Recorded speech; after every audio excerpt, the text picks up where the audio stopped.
जब तक परमात्मा का सहारा आपको नहीं मिलेगा तो आप गलतियां करने से रह भी नहीं सकते। कारण क्या है? जैसे हमारी परंपराएं इतनी खराब बन गई हैं,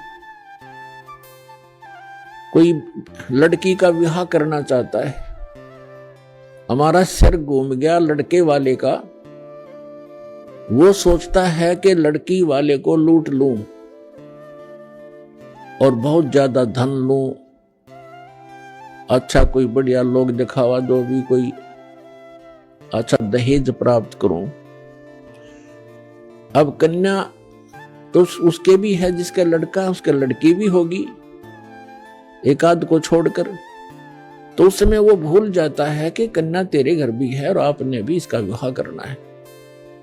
यदि उस सामने वाले की तेरे जैसी नीयत होगी तो कैसे विवाह कर पाओगे इस बेटी का? तो इस प्रकार हम ये परंपराएं हम इतनी खराब कर चुके हैं, अब हमारे बस से बाहर होगी, एक रूटीन बन गया। तो भगत ने सबसे पहले इन कुरीतियों से उल्टा हटना पड़ेगा, आपने बैक आना पड़ेगा। समाज को देखकर आप नहीं जी सकते और ना आप भक्ति कर सकते, और इस अनमोल कार्य से आप वंचित रह जाओगे। आप जी ने विवाह करना है, बिल्कुल सिंपल वेत है, साधारण एक उदाहरण बनाओ समाज के अंदर, संसार के अंदर। देखो ये परंपराएं हमने बनाई हैं और हम इसको फिर रिड्यूस करेंगे, कम करेंगे, सारा संसार सुखी होगा।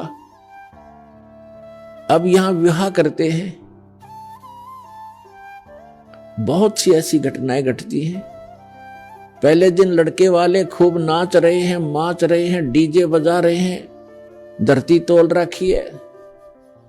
अगले दिन वो दूल्हा साथ में उसके 5-7 साथियों समेत दुर्घटना के अंदर मृत्यु को प्राप्त हो जाता है।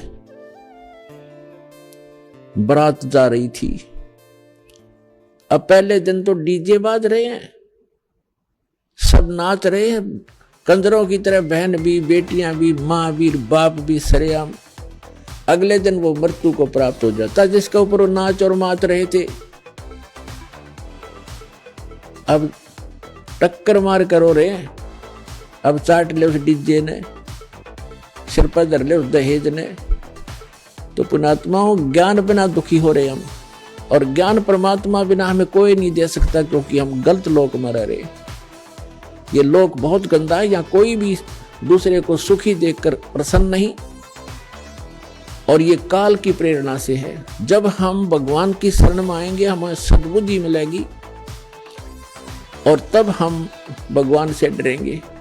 जैसे हम हिंदू समाज में उत्पन्न हुए और जिन भगवानों की हम पूजा करते हैं, श्री ब्रह्मा, श्री विष्णु, श्री शिव जी को, हम श्री विष्णु और शिव जी की तो हम पूजा करते ही थे। ब्रह्मा जी को वैसे ही नकलियों ने रिजेक्ट कर रखा था उनकी अपनी सोच से। फिर भी जब आप सृष्टि रचना पढ़ते हो, परमात्मा कबीर जी की बताई हुई जो दास ने आपको वर्णन करके सुनाई है, उसके अंदर आप देखते हो कि जब दुर्गा जी ने अपने तीनों पुत्रों का विवाह किया, उस समय ना कोई बराती था, ना कोई बाती था, और ना कोई वहां पर लाडू जलेबी बकवाद कर रखी थी।